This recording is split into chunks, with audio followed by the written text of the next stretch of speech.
writing, talking about books even, um, teaching others to read, diba, our kids, and so much more. Again, welcome, welcome, welcome everyone to the second session of Boredom Busters 2023 Ready, Set, Teach Reading. Now, we are joined by our very talented Love Education team who is now waving. Are you guys waving? Who is now waving at you and showing themselves. And of course, if you want to reach out to any of our Love Ed team members, you can find us with our handles in Zoom. So you can see everyone affiliated to Love Ed with our names.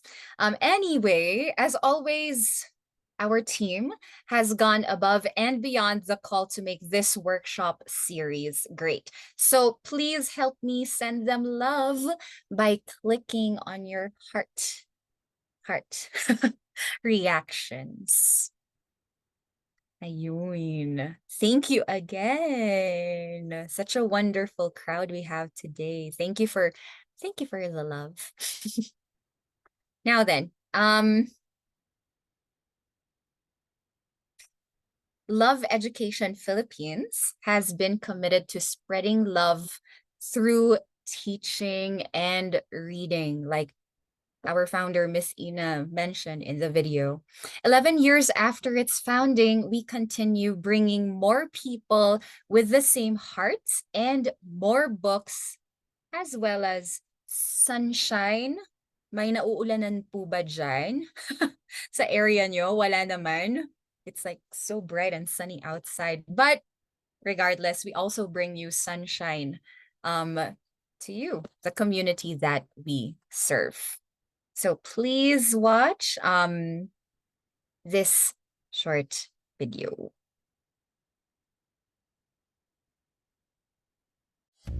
Hi everyone! I'm Ina Salazar and my passion is teaching and reading. Nanggaling ang concept ng love education nung may napanood ako na docu na nagpapakita ng mga bata na tumatawid ng bundok at ng ilog para lang makapag-aral.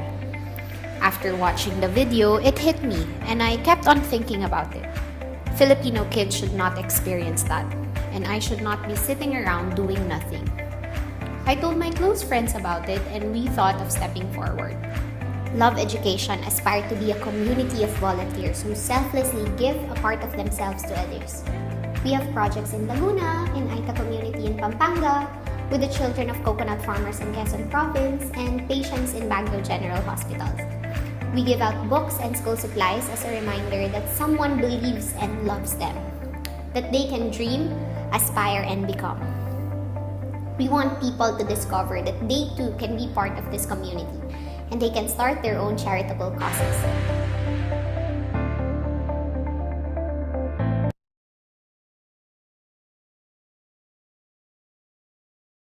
Ayun. Napakaganda po no nung springboard na nangyari. She was just inspired by a video that she watched, and she wanted to bring, her love and passion for these kids across the Philippines.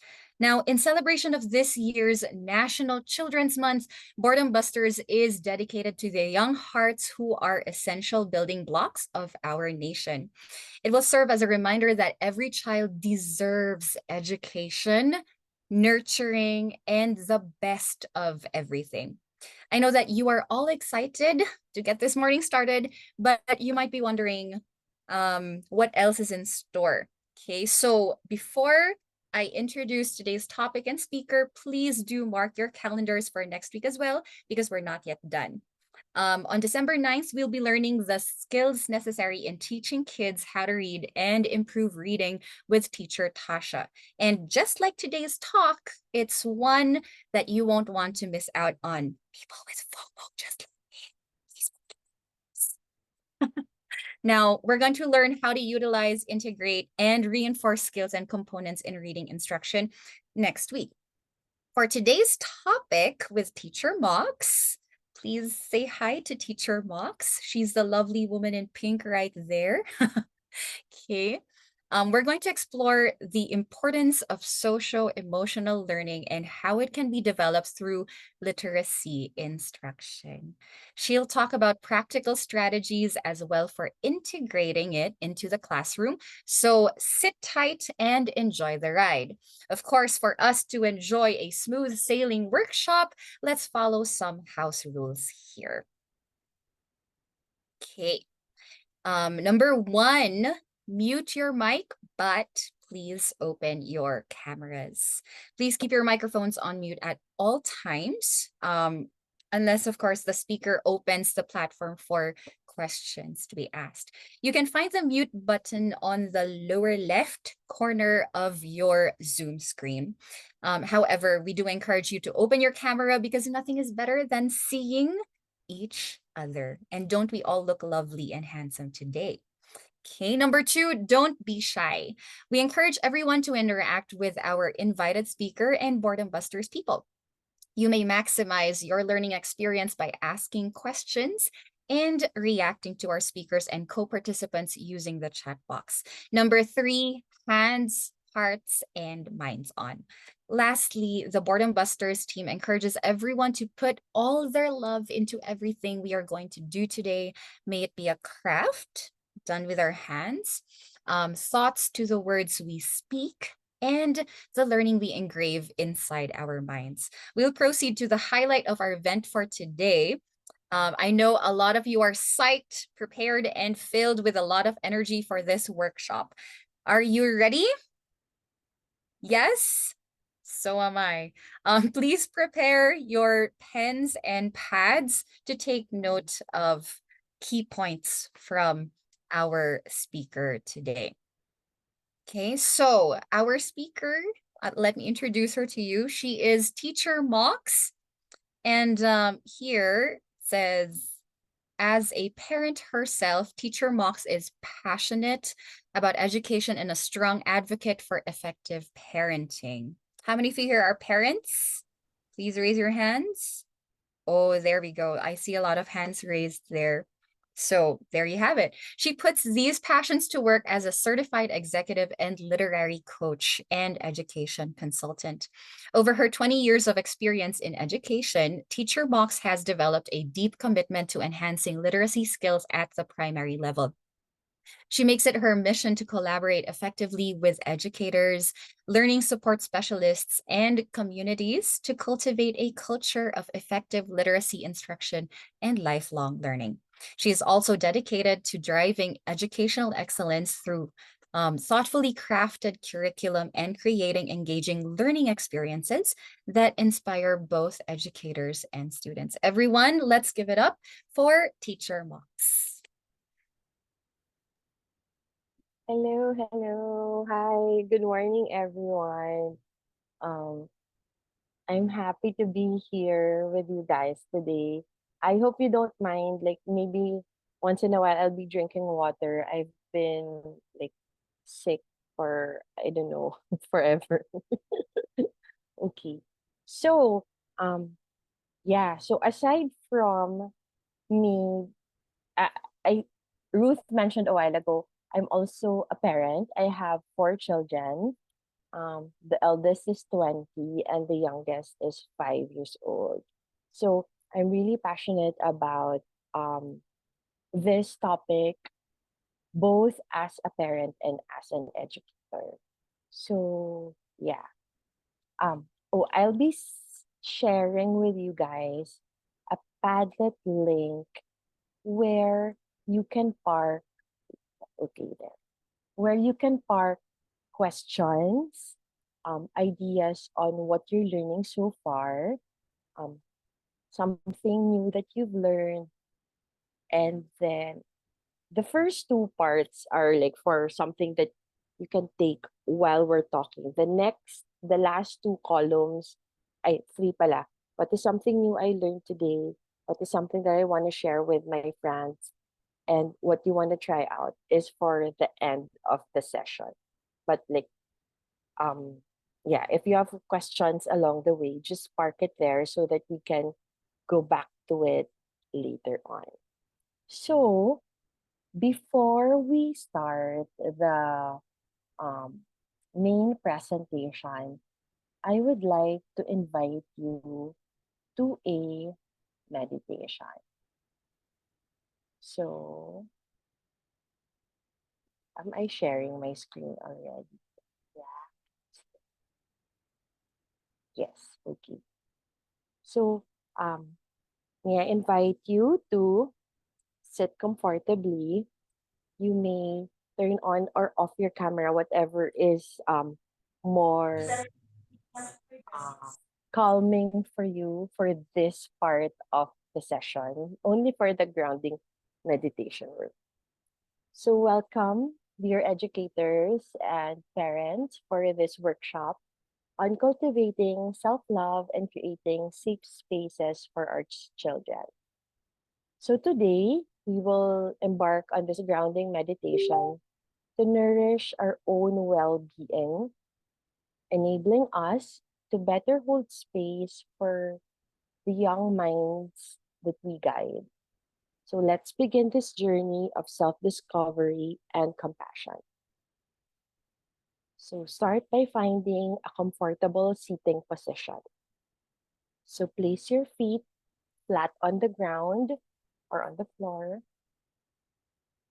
hands resting on your lap, and your spine tall. Now gently close your eyes.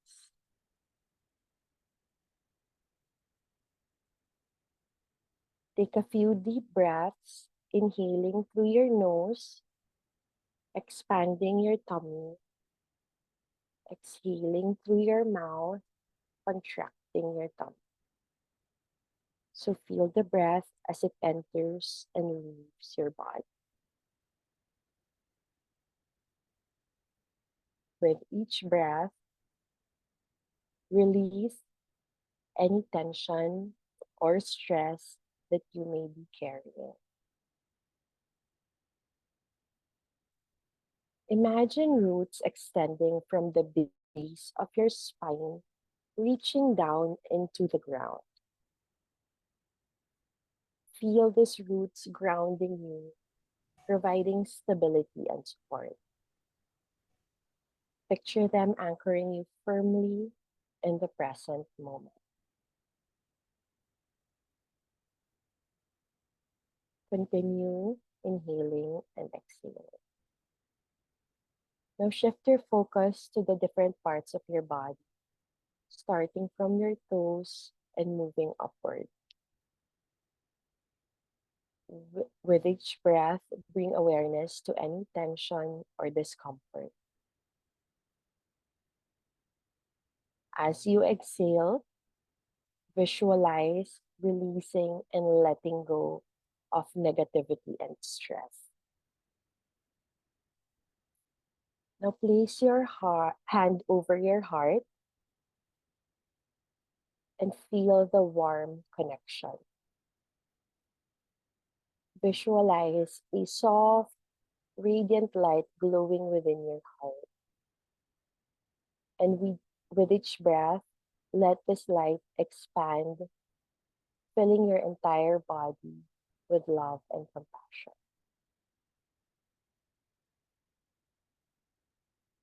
Now take a moment to reflect on the qualities you appreciate about yourself. What do I like about myself? Is it your hair today? Is it your voice? Is it your kindness? Is it your warmth? Is it you being friendly? Is it you being compassionate? Is it you being straightforward? Is it you being frank? Embrace these qualities with love and acceptance. Acknowledge that you deserve the same love and understanding you offer others. Now envision a safe, nurturing space around you. The space is filled with warmth, understanding, and unconditional love. Know that you have the power to create this safe space for yourself and in turn for the children that you guide. Bring your awareness back to the present moment. Express gratitude for this time of learning, self care, and reflection. And recognize that by nourishing your own well being, you are better equipped to create a positive and safe space for children under your care.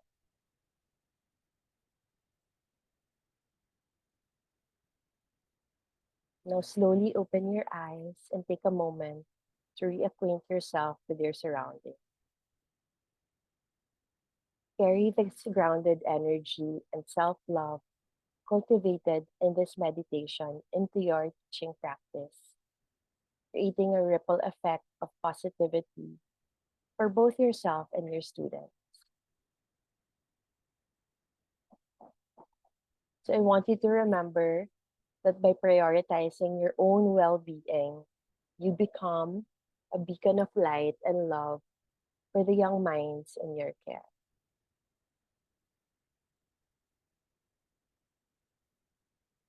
Okay. Are we all ready? So, for those who are willing to open their camera, go ahead and open your camera. And we're going to start. So, I want to start by asking you guys, how do you feel today? How do you feel today?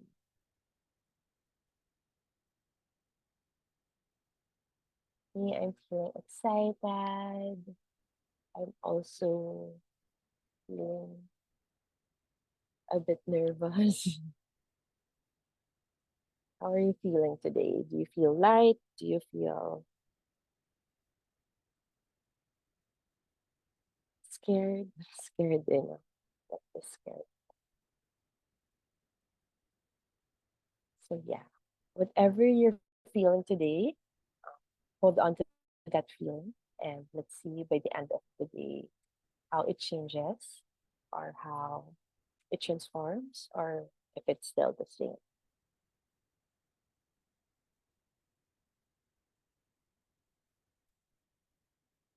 So today's topic is Rising Strong, the vital role of social emotional learning in rebuilding with resilience through literacy instruction. So actually, this school year is a bit different from the past school years we've had. Like a few years ago, it was like coming back into a school fully online. Years before that, we being online was never like an idea or a thought. But this year, we are actually all learning to be in school again, not just for our students, but for us teachers as well. This year, we actually made a lot of decisions on how school will go in this new world of technology, of being back in an environment that is actually really something new for everyone. So as educators, we have a very important role in our community because we are making decisions about how schools will look like now and in the future. We are in a new world, and unlike before, this world that we are in now is a world that we are discovering together. So I know like from before, we were so used to being in school and and then we had a transition to be like online and then now we're going back to school again, which like everything is so uncertain, right? And we've had a lot of learnings in the pandemic. We've had a lot of learnings from the years before that. So this year is really a lot of difference in terms of like coming back with a new mindset, coming from a new space that um, is really like we've opened a lot of space online for learning. So this is really like a new space for every one of us. So before I move forward to like the contents of the talk, today, I'd like to just unlock some of the words that we're going to talk about. So first is SEL, or like social emotional learning. So social emotional learning advances educational equity and excellence through authentic school, family, community partnerships to establish learning environments and experiences that feature trusting and collaborative relationships. So there are rigorous and meaningful curriculum instruction and ongoing evaluation. So SEL can actually help address various forms of inequity and empower young people and adults to co-create thriving schools and contribute to safe, healthy, and just communities. So when we talk about socio-emotional learning, one word that usually pops up a lot is resilience. When people talk about SEL, we will always really hear the word resilience. So, in layman's term, it's actually the process of adapting well in the face of adversity, trauma, tragedy, or significant sources of stress. So, there are a number of factors contributing to how well a person adapts to adversities. Like how a person views and engages with the world, and the availability and quality of social resources, and also a person's specific coping strategy. But resilience is not something that you can just get. Like when I need to be resilient, I can just get it and use it right away. Resilience is actually a muscle. It's it's actually like you building a muscle. It's not something that you can develop overnight. It takes a lot of practice to be able to to be resilient, right? So sometimes it's not even like practicing it in a year. Resilience is something that we build over time. So it's a muscle that we need to exercise. So the reality is, most schools face the challenge of focusing on academics and being able to provide safe and engaging learning communities. So I know you are all aware that mental health of children is something that we really need to focus on as well.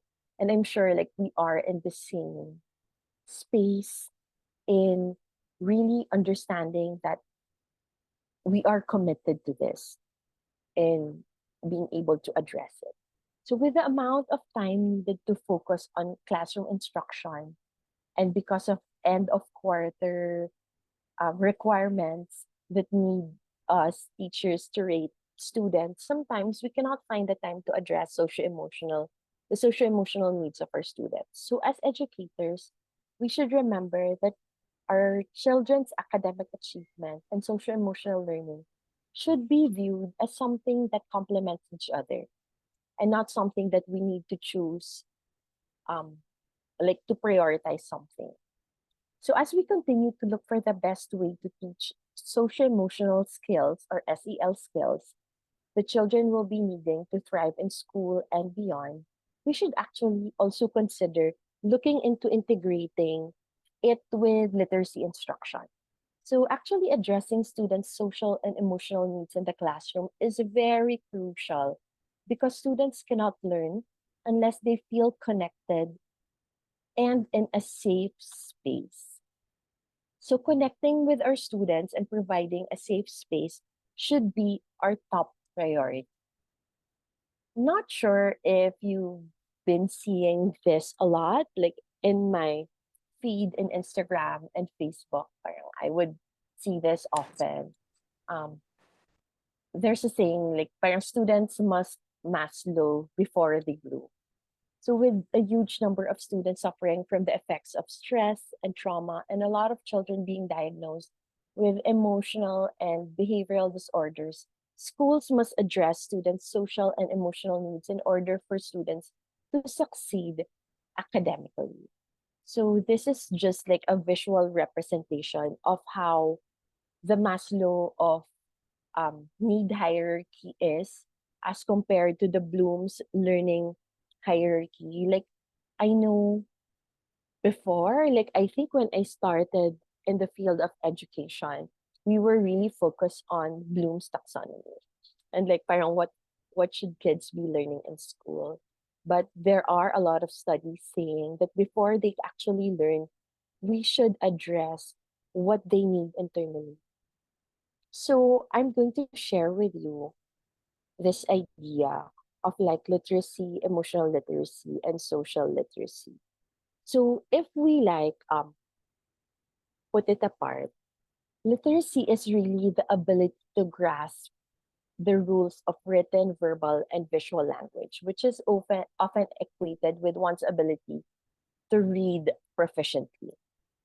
Emotional literacy, on the other hand, is the ability to read and recognize and then respond appropriately to emotions and feelings in oneself and in others.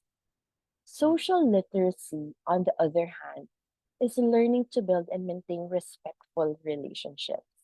So, all these are important in a child's life and for a child to thrive in this life. So, all these skills should be taught in childhood, and these can be honed and improved through adulthood. So, you can actually apply these definitions in literacy instruction. So when the definitions are applied, the language arts curriculum actually provides a venue to explore the concepts of SEL in ways that will help students develop a deeper understanding of both language arts concepts and SEL concepts and find meaning in materials as they connect with it to their lived experiences. So this is a quote by Justina Schron. Literacy, in particular, provides rich opportunities for reflecting on the connections between our thoughts, feelings, and actions, taking on someone else's perspective, and using language and writing to navigate social dynamics and build relationships. So, let me share with you a literacy program that I've immersed myself in. So, I'm going to present like the balanced literacy program of the reading and writing project of Teachers College.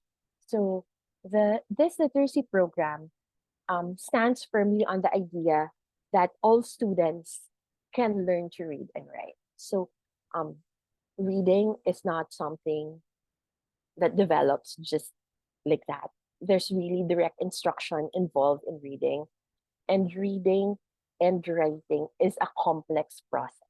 It's not something like for me, like all the learning is really rooted in reading and writing.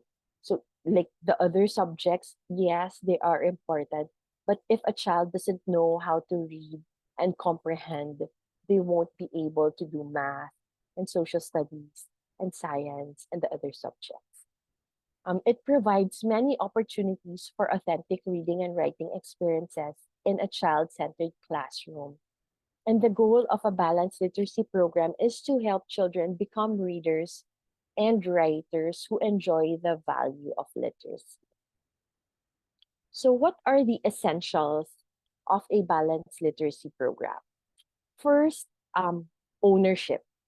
Students are it allows plenty of opportunity for students to choose what they want to read, what they want to write, how they want to do reading, when they want to do reading and writing, what books, yeah, they want to read. Students need self-select in order to promote a love of learning and inquiry while encouraging them to become independent thinkers and learners. It also has the aspect of time. So a class needs to be structured so that children are given access to large blocks of time to read and write. So in learning to read and write, students need time to practice reading and writing. So these are the components or ideas that are important for a balanced literacy program. So choice, knowledge development, um, texts that are not just enough all the time, but also texts that can be increasingly complex to challenge the kid sometimes. texts that are windows, mirrors, and sliding glass doors. I'll talk about that later. And then access to many books. There's high volume and high success, variety of genre, time in reading and writing, and culturally relevant texts. So this is how the components of a balanced literacy program comes together. So if you can see, there's readers workshop, like a time for reading and teaching strategies, writing workshop, a time for teaching strategies in writing and practicing writing, read aloud time, which is like you reading a book to your students. Shared reading can be in a form of poems or morning messages to your kids, or like reading like um an instruction that you have for them. And then word study is phonics and grammar, like application, like knowing the rules of grammar rules. And interactive writing. Interactive writing is really writing with your students, like showing them that an idea can be put into writing. So just to give you an idea of what, so I talked about like writers workshop and readers workshop.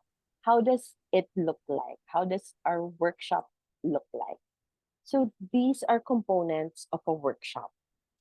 So in a writers or readers workshop, you have like 10 to 15 minutes or like 5 to 10 minutes ideally of teaching time only. So when you teach them a strategy that you will work on for today.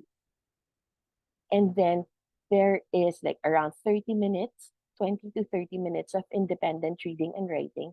And while this is happening, the teachers actually walk around the classroom and confer with students. And then the share part. The share part is when kids are encouraged to share their ideas.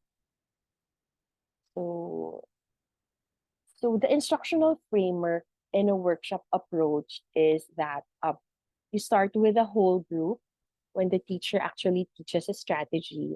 So, for example, a strategy today is readers think while they're reading. So, how do readers think while they're reading? When readers think while they're reading, they actually stop and ask themselves, like they can ask themselves question while they're reading, and then the teacher will demonstrate how that is done. And then the students can practice the strategy in a partnership or a small group work, and then they are sent off to independent reading or writing where they apply the strategies that they have been learning in school. So um, this is a very good framework where the teacher actually demonstrates first how a strategy is used, and then they do it together with the students, and then the teacher encourages the students to try it out independently. This is usually how a workshop looks like. We usually start with a mini lesson where the teacher is actually teaching for 5 to 10 minutes. And while they are independently reading and writing, teachers can go around the classroom to confer with their students and then end up with a share. So, why did I share this model? I shared this model because it really blends well with the Cassell framework of social emotional learning. So, what you see here is a framework of collaborative for academic, social, and emotional learning, or CASEL, which addresses the 5 broad and interrelated competence areas. So, in addition, they also have identified 4 settings: the classroom, schools, families, and caregivers and communities, in recognition of the importance of equitable learning environments and coordinated practices across the settings to enhance SEL. So, just to go deeper into the 5 cell competencies, these are self awareness, self management, social awareness, relationship skills, and responsible decision making. So, if you notice, the competencies are color coded, And there's a reason for that. The first two, the red ones, are actually competencies related to intrapersonal skills or skills like within yourself. In a nutshell, these are skills that are related to how we know and manage ourselves. The next two competencies, the two items that are in blue, are related to interpersonal skills. So these are skills between people. These are skills related to how we interact and build relationships with the people around us. And then the last competency is related to cognitive regulation. So basically, this is how we actually choose to act, react, and interact with other people. So like that's a big thing, right? Being able to make responsible decisions. So I will go through it one by one and show you ways and how you can use it in the classroom. So the first is self-awareness. So this is the ability to identify and understand one's emotions, thoughts, and values, and how they influence this behavior across contexts. So why does emotion matter? So emotions actually help us thrive and survive. So our role as teachers is to help students learn the language and actually describe their feelings as well. So helping our students label their emotions will help us get a better knowledge about how they feel. So picture books provide a venue to label emotions. So illustrations and picture books can zoom into facial expressions to really help students identify and process the range of human emotions. So there is actually value in reading aloud books over and over again because familiarity matters. The more they know the characters, the more they're able to talk about the characters' feelings, the more they understand how that specific feeling looks like. So it's also great to invite families to sit in during read aloud time so that families will know about what we're talking about in class. They can strengthen this at home as well. So sending them a list of books that we use for read aloud and encouraging them to talk about these books at home will definitely strengthen our SEL curriculum. So yeah. So read aloud is important with accountable talk. So accountable talk meaning you don't just only like read to their students, you also stop and talk about like what's happening in the story, how they feel at that space and time. So we also have a lot of locally published books. Actually, during the pandemic, it's parang the only time I really started to look into locally published books.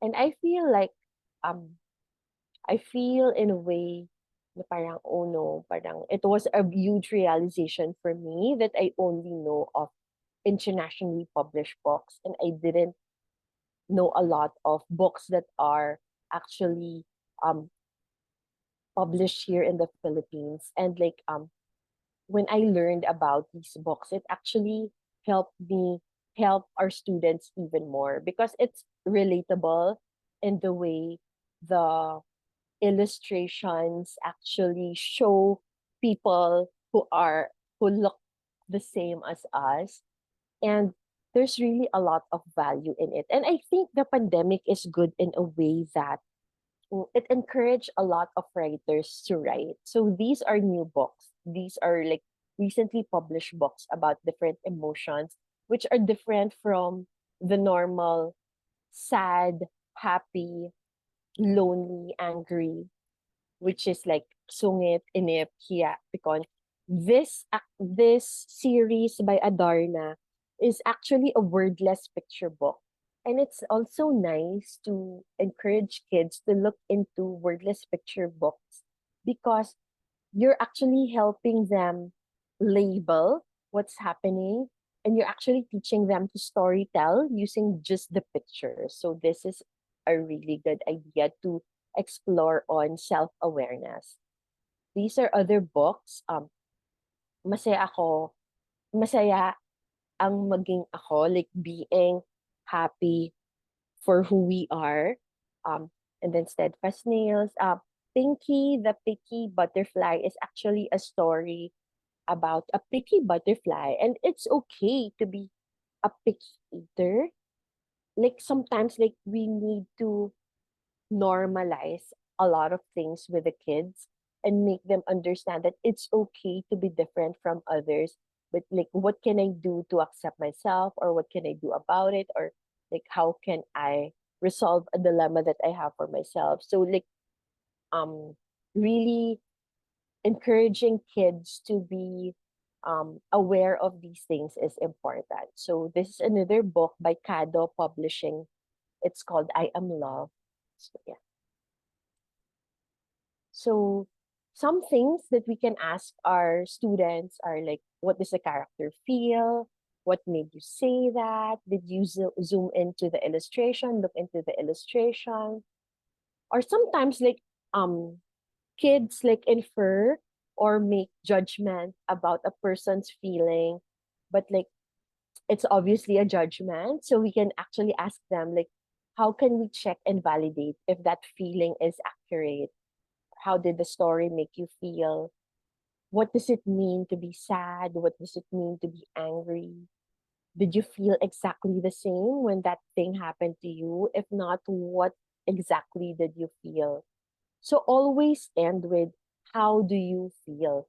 Helping them be aware about their feelings, and that's it's okay to have both positive and negative feelings, because like as teachers, we want them not we want them to understand that we are not a judge about how they feel, that all feelings are valid and that we welcome it. So people can actually see different things in the same emotion, and only one person will be able to validate that feeling, that exact feeling, and that person is actually themselves, right? So remember, our role as educators is to be an emotional scientist rather than a judge. So we have this time with our kids to be present and observant about how they are, not only during read aloud, but also all throughout the different parts of the day. So our role as teachers is to accompany them in their journey to find and honor the truth that they have. So this is a quote by Mark Brackett. When we don't have the words to describe our feelings, we're not just lacking descriptive flourish, we're lacking authorship of our lives. So as young as like 2 or 3, we can actually um, teach kids how to label what they feel. And if they don't know yet what they feel, it's okay. Like let them know that it's okay to just sit in the feeling and really um sit in it and really like feel it before they can actually label it, because sometimes it takes a while before we're actually able to identify what it is that we really feel. So the second component is self management. So it is actually helping them be able to regulate their emotions, impulse control, and be able to manage difficult situations, to have that inner motivation to get better. So the key word here is managing. So it actually conveys the idea that both positive and negative emotion is okay, and that all emotions are valid. It is really a matter of being able to manage an emotion that comes to us. Emotions are constructed based on life experiences. So each child's inference is dependent on their experience. So children get to learn about other feelings through characters that they encounter in books that we allow them to read or they decide to read on their own. So it is good for them to learn about different kinds of emotion through the characters that they read about, so that when they get into a difficult situation, they can remember books they've read and use it as tools to manage what they feel. So the ability to stop and breathe is crucial in self management. So I included these books for you guys to have an idea of like books that actually um, encourage students how to manage themselves. So one thing that I've learned in books, and also like thought that like we we should be very mindful of, is the value in slowing down. Because when you slow down, you're able to take some time to think and decide how you will react to what you currently feel. So breathing that comes with it helps children to be more aware of the now, to be present. So breathing calms you down. We want kids to develop that habit of slowing down, thinking, and breathing before they actually react. Sometimes it needs to be explicitly taught. So these skills are very important in young children. They may see it in books, but we can also act as their coach and tell them, remember when we read this book, what did like the elephant do again? Or what did this character say or do? Do you think you can try it out? So help them to learn to label their emotions with the lens of equity and not in a very judgmental voice.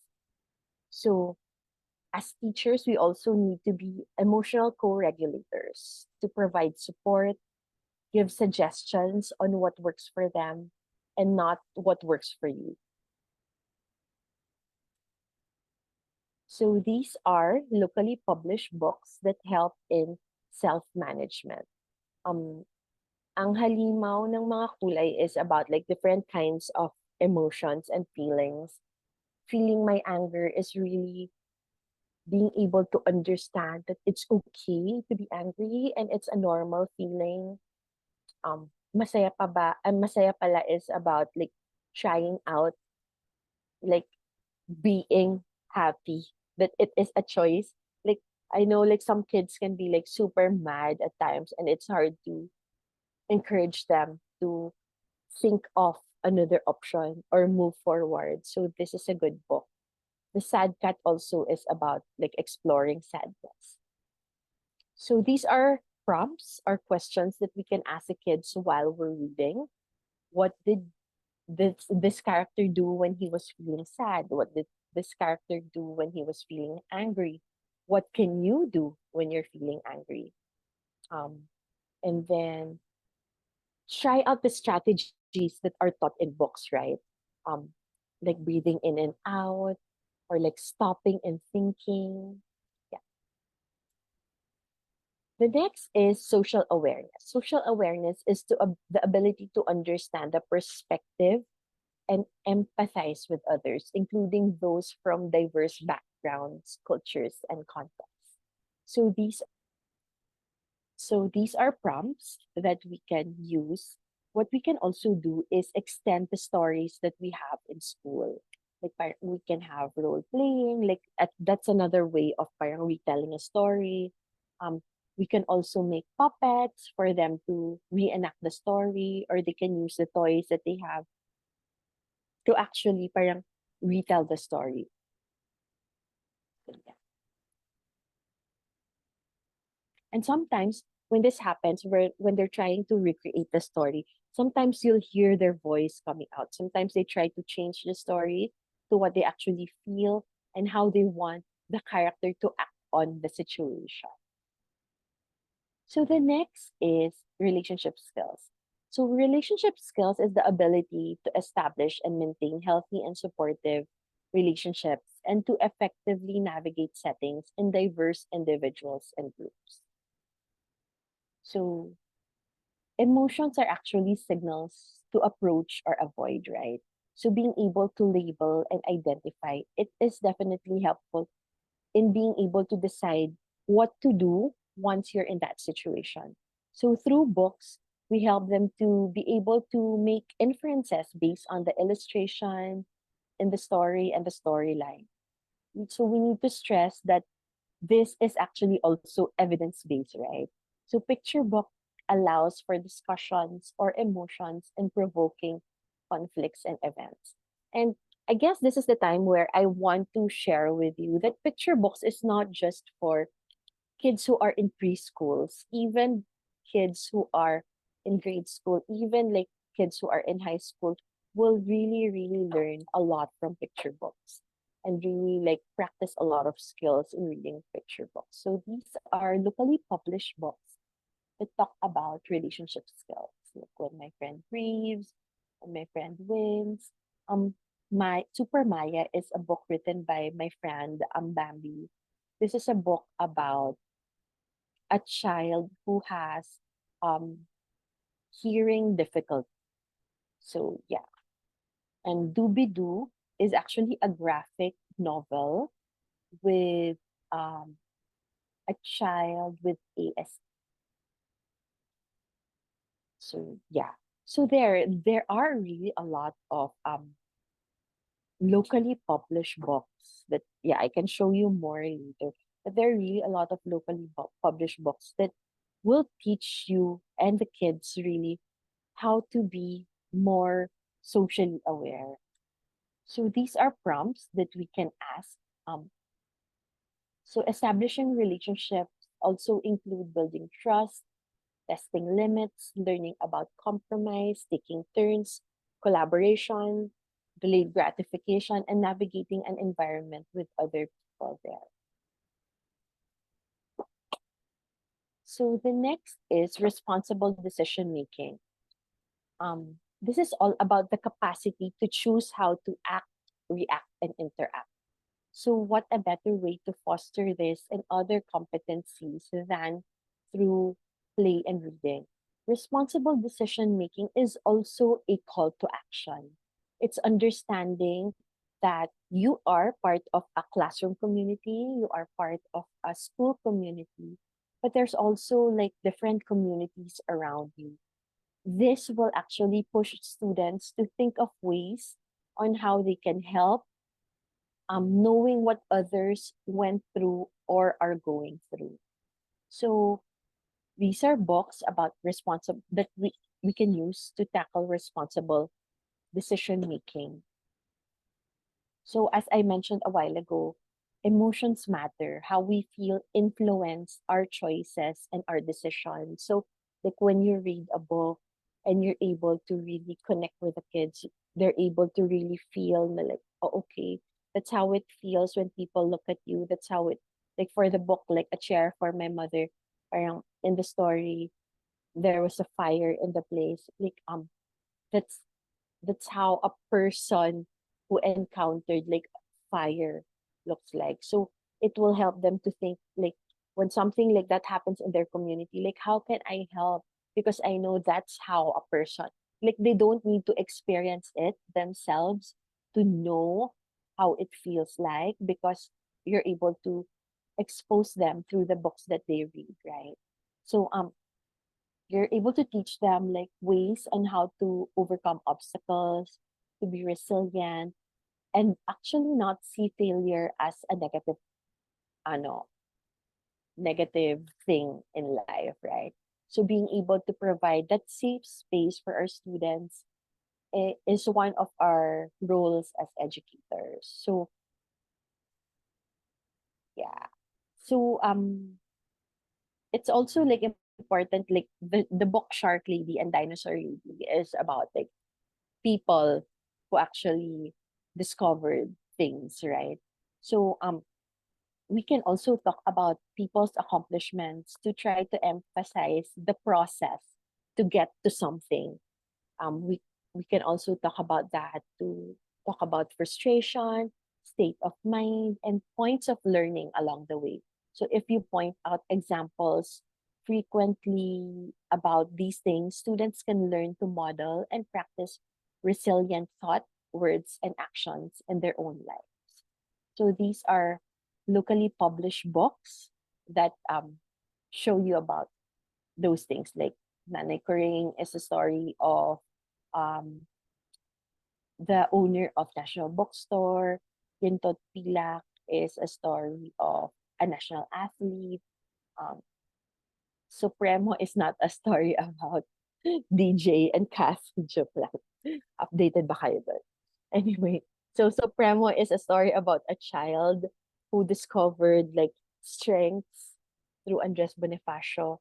Lumad, that there are like people in the community who are from this And then Community Pantry is a call to action actually, is a book about a call to action. Like what do people do when people are in need? We get together as a community, right? And help the best way we can. Ang Bahay Kong Makulay is actually a book about people in the Gawad Kalina community. So it's also like making them aware that some people have the capacity to even build communities for people in need. And actually be parang being able to inspire students that yeah, they can do things like these also in the future. And then Makamay ni Super Nanay, isang harding papel is about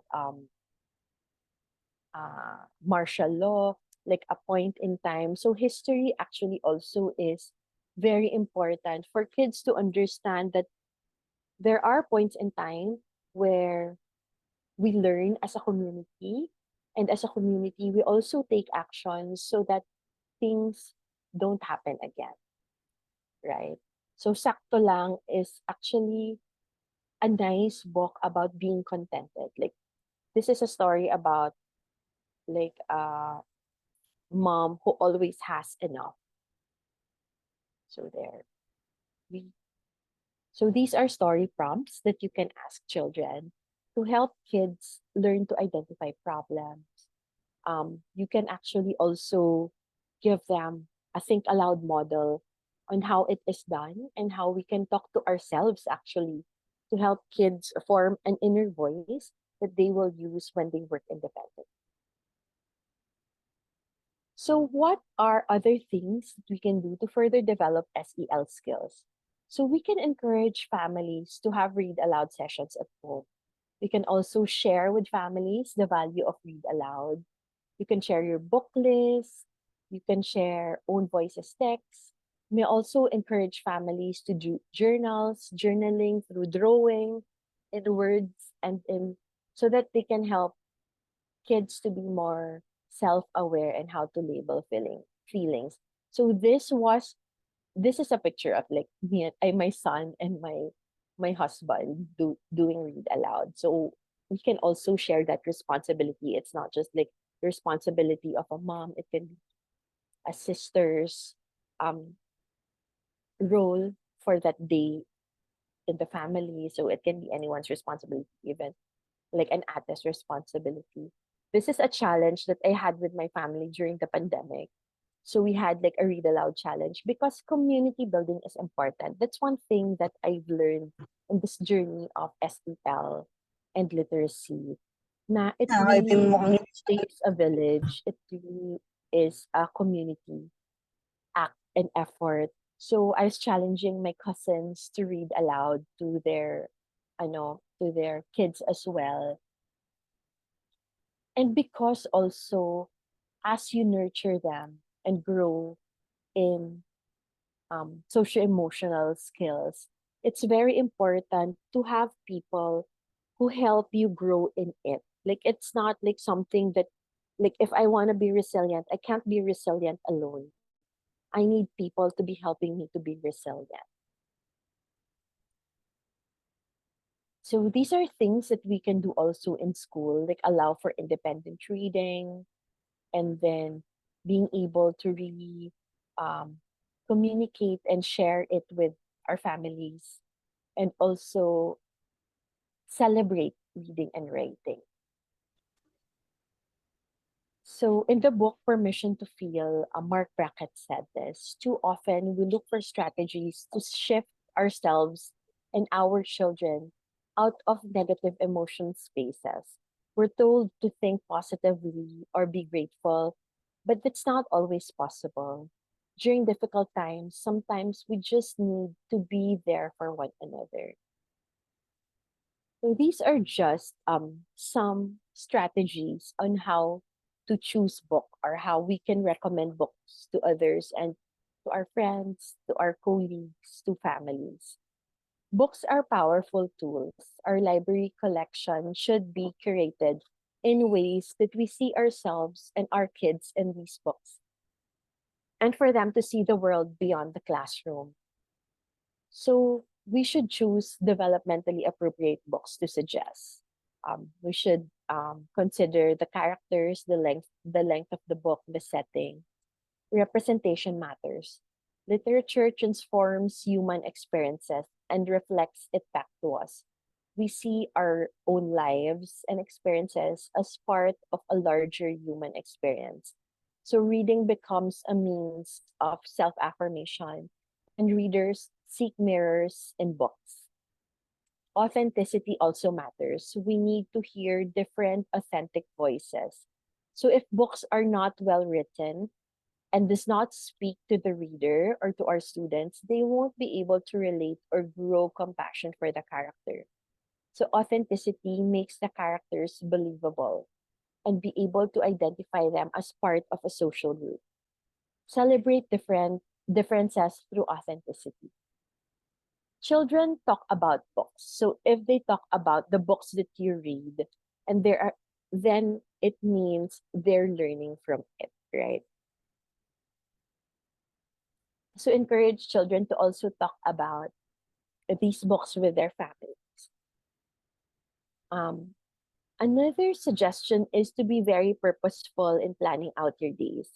When you think of the different parts of the routine, make sure you always plan for it to be a responsive classroom.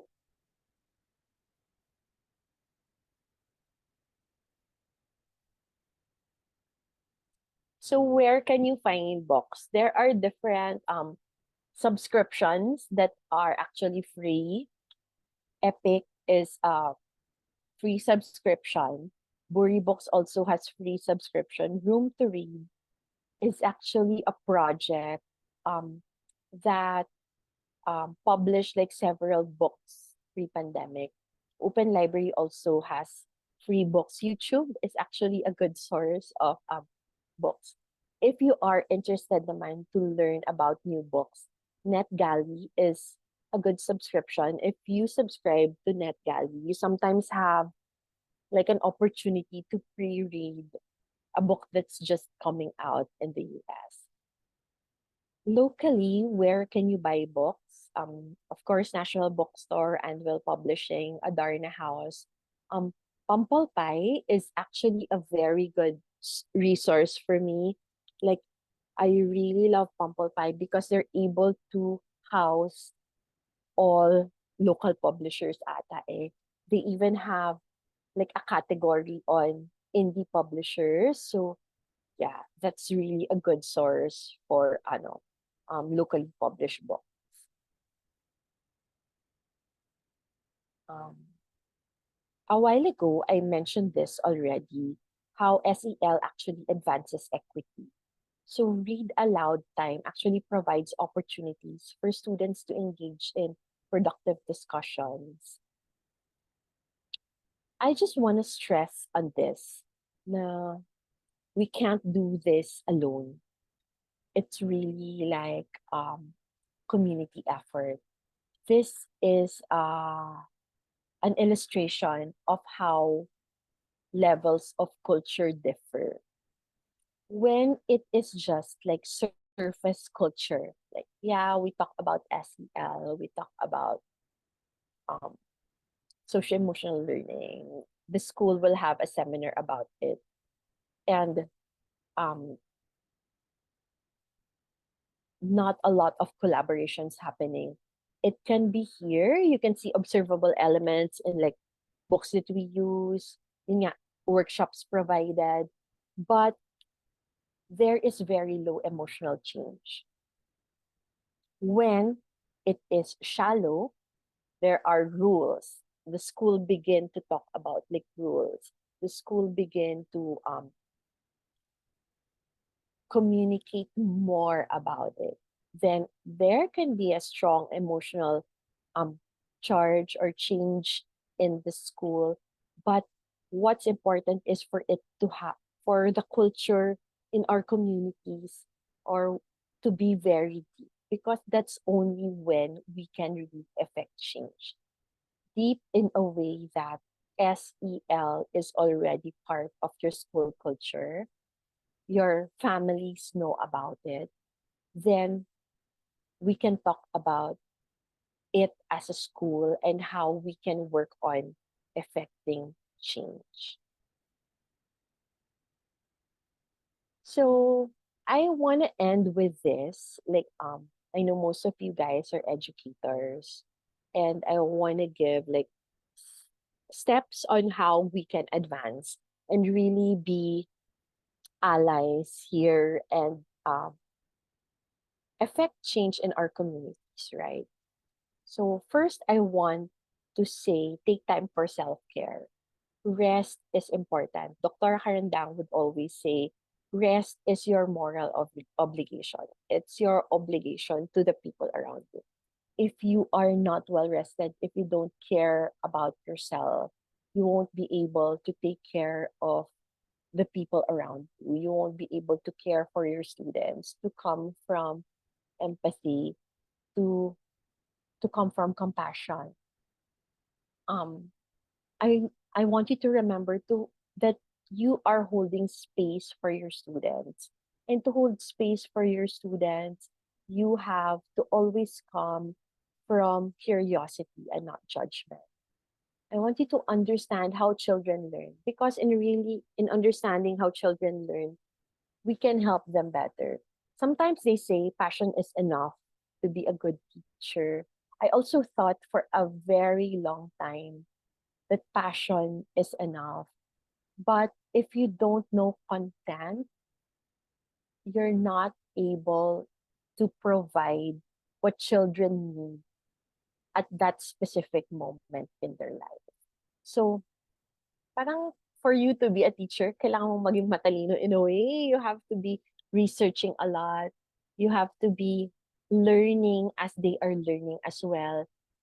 Because times change, right? Times change. Like now is very different from 10 years ago, 20 years ago when I started in the field of education. It's very different because for one, technology is something that's very new. Like and there are a lot of new studies about it and about how it negatively impacts behavior.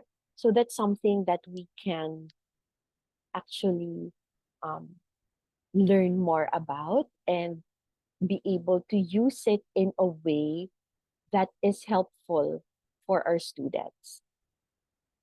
Um, the next is to connect with your students, connect with them because the only way to get through them is to really connect with them, know their families, what they like to do, who their friends are, or if they even have friends, right? Um, I think that's what's really important as teachers for us to really know each and every student that we have. Next is to be an ally. Earn the permission to push them, to get them into a productive struggle. That connection will only be given to you if you are given the permission to do so. So, as teachers, I encourage you to learn with your colleague in this new world that we are discovering together. The issues that kids are facing now may be similar to what we went through, but so much has happened already. Be curious, do everything that you can to support each other. As we create learning together, ask questions, experience dissonance, inquire, get upset together, have conversations, and unlock each other's potential. Listen to your students and allow them to create a mark. Listen to your colleagues and allow them to create a mark. So thank you for showing up today. We can actually start our community now and extend our community to the communities that we belong to. We cannot do this alone. So community building is really important. So I want to end with this. Children look to their teachers for confirmation of their potential and self-worth. So, yeah, this is a huge role that we're playing in the lives of kids and in the future, their future actually. If you want, I can share actually the stack with um Love Ed. If you have questions, now is the time. I do not see any question in the Padlet wall right now, but I'm going to share the Padlet wall again. You can continue to, or yeah, you can unmute yourselves if you, okay, I'll stop sharing. Okay. Yeah, you can unmute yourselves if you wanna ask questions or raise your anything. Anything goes.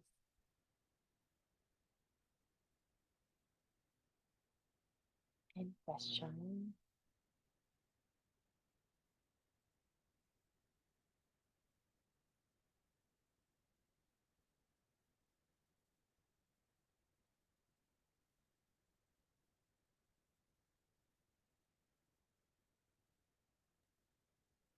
Okay, if there are no more questions, I guess I can end here. Um, if you're shy to ask your question now, here is my email address.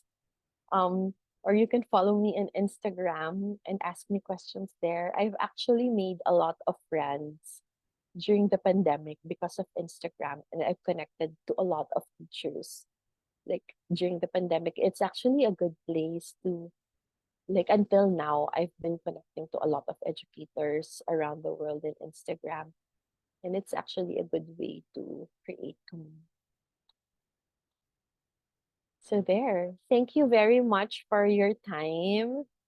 And yeah, thank you, thank you. So if I may ask you guys, I'm going to share the link to the Padlet wall again. I'd love to hear, if you have questions, you can write it there, or what you've learned so far. What is something new that you've learned? Um, and then what is something that you want to share with your friends, and what do you want to try out? Oh, Gemma, did you have a question? Did you want to ask a question? Go ahead. Hi, Ma'am, Teacher Mocs. Hello. Hello po.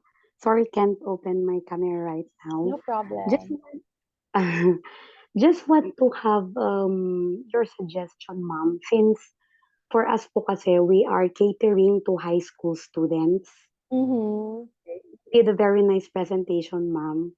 But then I Mm-hmm. have this question in my mind, wherein, do you have this practice that you can recommend that we can give to our high school students, a practice that somehow can be applied or it's appropriate to all the grade levels, Mm. that we can Actually, like, incorporate in our English subject, something like that. Like yeah. we have here the dear time that drop everything and read Mm-hmm, some mm-hmm. this. So we are searching for uh, a practice that the students Mm-mm. nowadays can appreciate, because students nowadays are really difficult. It's really difficult for us to involve them in reading, so we are Yes, for sure. really, Especially we in want high to. school. Yes, ma'am. Yes, ma'am. Yeah. So ano kaya yung activity, what is this activity that we Mm-hmm. can do, this Yeah. that the students will appreciate? Because if we will Okay. just let them read, okay, you read and then you answer these questions, it's like boring and they cannot appreciate it, that they do not like to do. So I'm looking into an activity that they Mhm. will love to do, even though Yeah, they you are can actually, in. yeah, you can actually start a book club if that's something that's interesting for you. Parang I can help you, like, um Mm-mm. figure out how to do that and start that also. Um Mm. I guess you can start with simple things like kunyari poems or songs. Songs even is parang sobrang okay siya na springboard into reading, like lyrics ng songs. And ang dami namang relatable na songs na appropriate pa din. So you can start there, by sharing that. You can actually also actually read as a class. I think as high school or read about like people that they are interested in. They Mm. say nga parang choice matters a lot, 'di ba, in terms of reading. And sometimes we just don't have the resources for it. But Mm. don't I guess for me, don't be shy to ask help. Like if you really are into it and if you really want to do it, don't be shy to ask for help.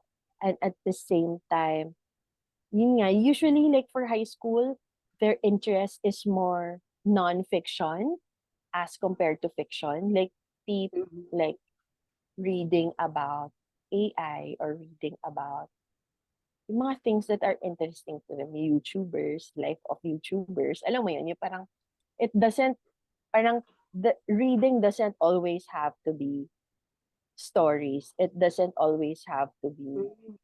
books. It can also be um, teaching them how to look for reliable sources online. Parang you can start there, or teaching them to, asking them to share kung ano yung kung ano yung interest nila at the moment. I guess you can start there to know like where you can actually explore next. But yeah, parang reading to them, getting them used to being read to. Like I believe that read aloud is not just for younger kids. Older kids will really benefit a lot from read aloud. And talking about it as a class is actually, and not graded, I think. Parang baka that would be make a difference if it doesn't have to be graded. Parang, yeah. So there. Okay, ma'am. Did Thank you so much po. Thank you, Gemma. Thank Thank you you for po. your question. And don't be shy to reach out. Like if you need help and support to start out like something for your community, yeah, let us know. Okay. Anyone else with a question? If we don't have questions and are yeah. Do we end here? Yes po. Thank you po so much, Teacher Mox, for a very enlightening talk. Thank you For me, I don't also. have a for me, I don't have a question, but I would just like to express like how lovely it is and how wonderful you've stressed on the importance of reading again, because it can also enhance other areas also, not just academic literacy, but also rather social literacy and also emotional literacy. And I love how you've also mentioned earlier that picture books aren't just for kids. They're actually good for people across all ages. So shout out po sa mga kids at heart who still enjoy going over children's books. Please show hearts naman on the screen if the books that teacher Mox a while ago struck your fancy, and like you would love to read some of those books, because I know I was curious also about some of those books then. So thank you, teacher Mox, for sharing your library with True. yes, yes, Kristen. Teacher Juan just saw that there are two other questions in the Padlet. Maybe we can Okay. entertain There them are. super quick. Okay, okay. I will check. Okay, here. Suggestion on how to work with parents who are busy to read to their kids. Every PPC will remind them to read aloud to their kids daily to develop love of reading, but it's never done. Yeah, I know this is really like a struggle. Um, I think allowing kids to borrow books from the school is like a good step. Sometimes kasi they don't even have books at home to read, so allowing them to borrow. Um, I also suggest that you can actually, for me, it's really making the parents understand the value of it.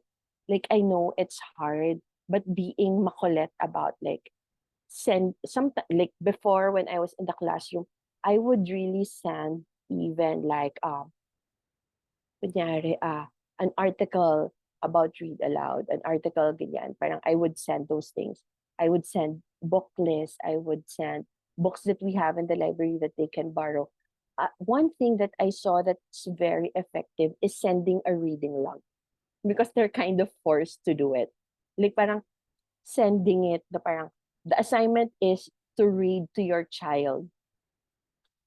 Um, if the assignment is just to read to your child, parang the sometimes like parang the kids would want to go to school with it filled up. And the reading log can be as simple as like okay, sorry, I don't have a photo of it now, but like parang it can be like as simple as like it has like pictures that they can color if they've read to their child, right? Parang as simple as that. Parang it's like a tracker in a way. So you'll actually see, and the kids, in our experience, kids are actually encouraged to make kulit anyone at home. And it doesn't have to be the parent. Na. You can even tell the parents if you don't want send like if the kids in your schools have helpers, parang you can ask them to like you can organize like a read aloud session for the helpers, like parang how to do that, or a sibling a read aloud session for parang to teach siblings to read to their siblings. So it doesn't always have to be the parents. For me, parang yeah. But yes, it's important for them to have a buy-in. And the only way for them to have a buy-in is to really make them understand the value in it. So the next question is, do you think using physical handheld books make a significant difference in storytelling than using online books in class in terms of student engagement? For me, yes, I'm really an advocate of this. Like even when we were doing things online, like I actually have a lot of books now because we had to do things remotely for a while. And I noticed how it actually made a lot of kids um parang develop reading slower when we were doing things na digitally. So being able to show them actual books and really um, explore how to read actual books will actually teach them strategies that readers use, like you slow down on certain pages, you move faster on certain pages. Parang you really like mentor them, show them strategies on how readers read, on how readers think about their reading. And sometimes it's easier with actual books because they're actually seeing themselves as readers. This is the book that I was telling you about, like a girl with two moms. It's really so nice also. Yeah, I have some books here, pero parang I've showed some. Oh, this is so nice. Parang, so my tito died during the pandemic and a friend gave this to me. It's about, it's actually locally written. It's a book about grief. So that's really, really nice.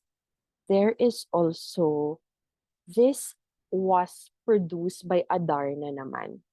This is a nice book about depression. As in like ako as a grown up, na parang oh my gosh, parang that's how depression looks like pala. As in like so so family member was struggling with depression during the pandemic. I understand it, but sometimes like parang it's hard to be a family member of someone with depression. So parang reading this book made me understand more what it was and how extreme it felt. Like maybe I can say I've never been through depression, because when I read this talaga, parang it's really eye-opening for me. Um, yeah, this book is also about like parang sadness. Even the sky cries. Uh, yeah. I really like the wordless picture books. Sobrang ganda niya.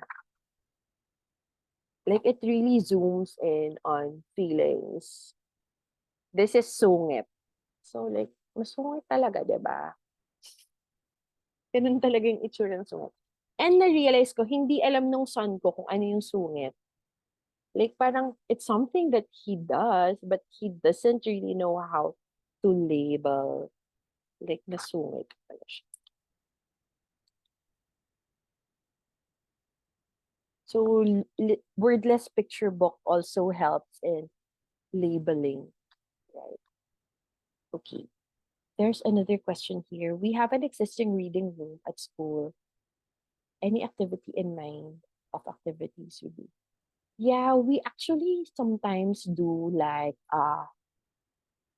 book buffet, book tasting activity. Like parang you feature some of the books in tables. And what I notice with children, you always have to be super extra. Like parang, okay, if you want to do a book buffet, like make it an event. Na like you'll set it up like a diner or a restaurant with like um tablecloth and all, and then books parang on each table, and like parang a menu or a checklist. Did you like this book? What book did you like? Parang ganyan. You can also have like extension activities, like kunyari an art activity. Um, Before we also had like an open mic in the library where kids are, ano naman, encouraged to read poems in the library. So you can always have like events in your um school library or reading room. You can have a read aloud time, as simple as that. Tapos sometimes, what I also notice, like kids, parang you can have school influencers, like teachers or people that kids really love. So usually, like in our school, if male teachers would be invited for read aloud, parang mas maraming tao, mas maraming umaattend, mas excited sila to hear like male teachers like read aloud to them. Um, so we also had like a kid who's really super sikat in school.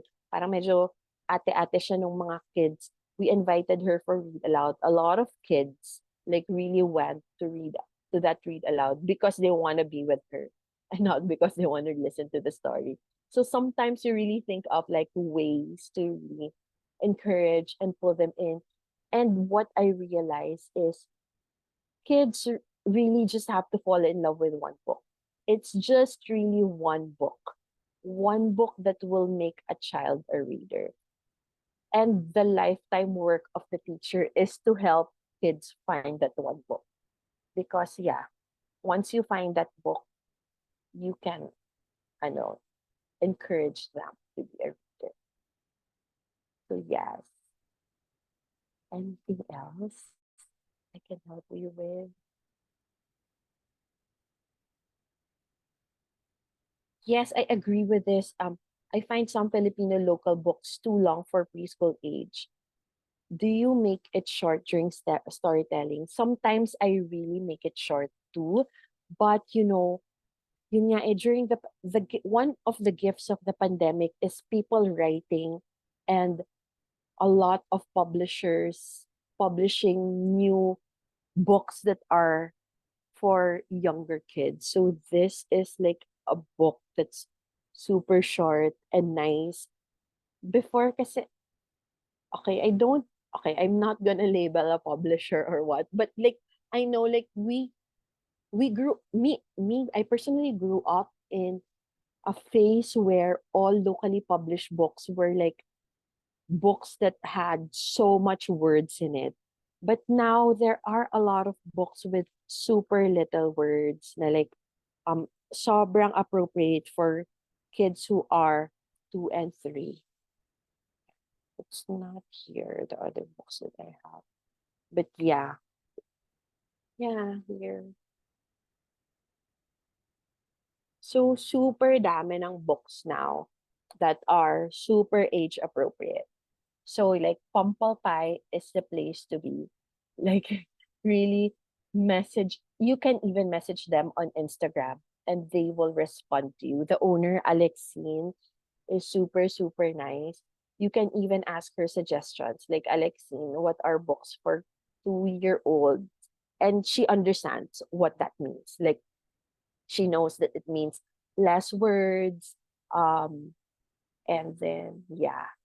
And for those teaching older kids, are also a lot of new um, chapter books that are written by Filipinos. Super dami chapter books ngayon na maganda written by Filipinos. So, like Bone Talk is by Adarna.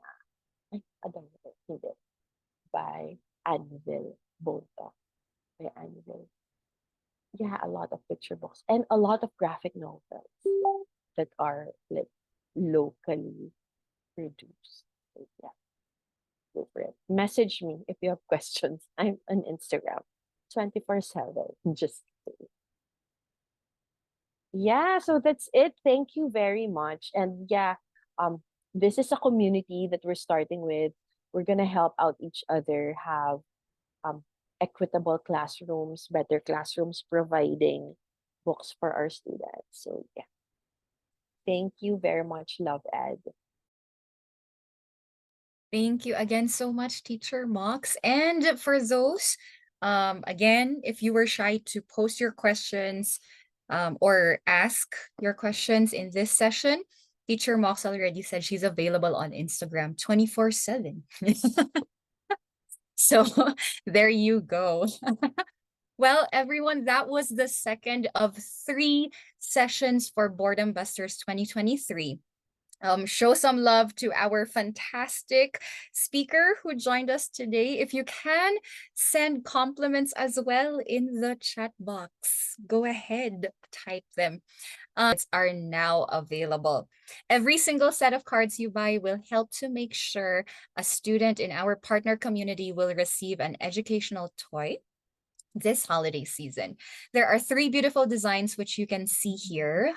Yan, flash on the screen. Napaka-pretty. Who designed these cards? Si Miss Ina rin ba? So lovely. Okay. Yan. And only for 219 pesos. O, diba? Hindi pa siya umabot ng 220. Yan. You can buy a set of all 3. Now, to learn more and make your order, please follow the link in the chat. Yan. Jen posted it already. Okay. There. Thank you so much, Teacher Mox, and our beloved participants for being with us this morning in our second workshop for the series, Boredom Busters. Yan. Help me thank them in the chat box or unmute your microphones so we can hear your beautiful voices. Yan. Everybody, say thank you. I assume you said thank you. Ayun. Thank you. Weekend. Ayun na. Again, this event, we still have one more for this event no next week with teacher Tasha. And again, everyone, 11 amazing years of cheerful giving, 11 good years of connecting with each other. Thank you so much for joining us, and we hope to see you again next week. I'm Ruth, your host for this morning. See you next week for our final session in our yearly Boredom Buster series. Bye. Bye. Thank you, guys.